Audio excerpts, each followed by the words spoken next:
আপোনাৰ এই ছটা অভ্যাসে আপোনাক কৰি তুলিব পাৰে মানসিকভাৱে দুৰ্বল। আজিয়ে সলনি কৰক এই ছটা অভ্যাস। শাৰীৰিক স্বাস্থ্যৰ সমান্তৰালকৈ মানসিক স্বাস্থ্যৰো যথেষ্ট গুৰুত্ব আছে, যদিও মানুহৰ এনে কিছুমান অভ্যাস আছে যিবোৰে মানসিক স্বাস্থ্যৰ ওপৰত বেয়া প্ৰভাৱ পেলায়।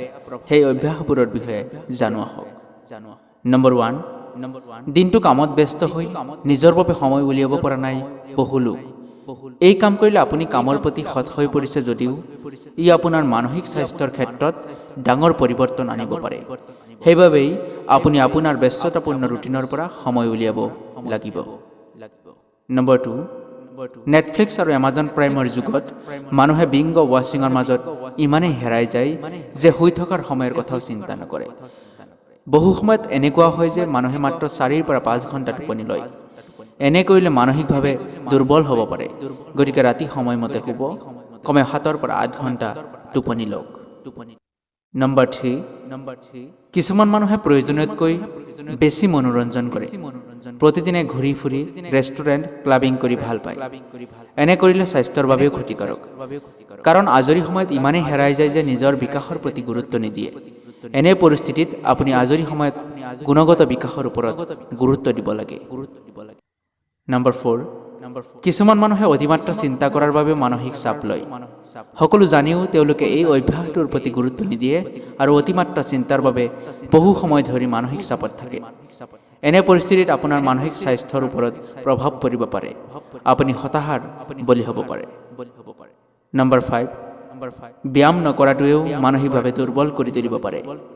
কাৰণ ব্যায়াম কৰিলে সুখী হৰমন উৎপন্ন হয়, যাৰ ফলত আপোনাৰ মনটো শান্ত হৈ থাকে। এনে পৰিস্থিতিত মনটো সুস্থ কৰি ৰাখিবলৈ ব্যায়াম কৰিব লাগে। নম্বৰ 6, কিছুমান মানুহে কামৰ প্ৰতি ইমানে সহজে অসুস্থ হৈও কাম কৰি থাকে। ইয়াৰ বাবে তেওঁ নিজকে সঠিকভাৱে শিথিল কৰিব নোৱাৰে আৰু ইয়াৰ প্ৰভাৱ সামগ্ৰিক স্বাস্থ্যতো পৰে। এনে পৰিস্থিতিত অসুস্থ হ'লে কামৰ পৰা জিৰণি লোৱাটো জৰুৰী। ইয়াৰ দ্বাৰা মনকো বিশ্ৰাম দিব পাৰি। আপোনাৰ এই ছটা অভ্যাসে আপোনাক কৰি তুলিব পাৰে মানসিকভাৱে দুৰ্বল। আজিয়ে সলনি কৰক এই ছটা অভ্যাস।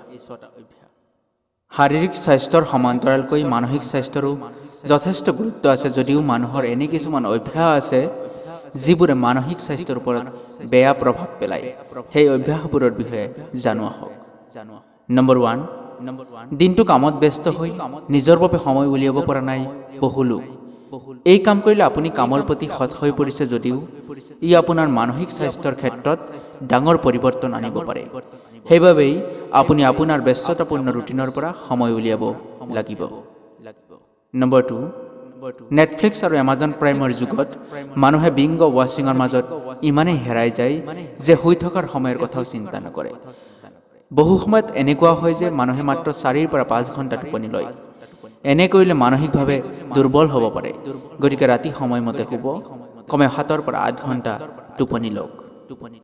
নম্বৰ 3, কিছুমান মানুহে প্ৰয়োজনতকৈ বেছি মনোৰঞ্জন কৰে।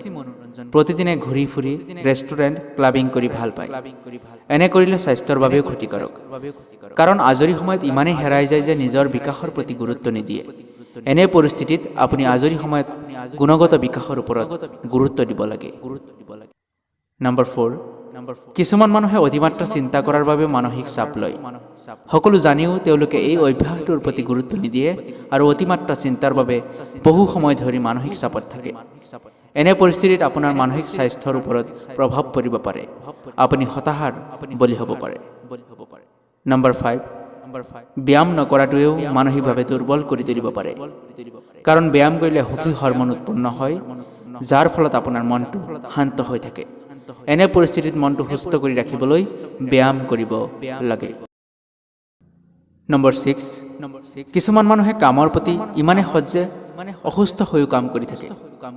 ইয়াৰ বাবে তেওঁ নিজকে সঠিকভাৱে শিথিল কৰিব নোৱাৰে আৰু ইয়াৰ প্ৰভাৱ সামগ্ৰিক স্বাস্থ্যতো পৰে। এনে পৰিস্থিতিত অসুস্থ হ'লে কামৰ পৰা জিৰণি লোৱাটো জৰুৰী। ইয়াৰ দ্বাৰা মনকো বিশ্ৰাম দিব পাৰি।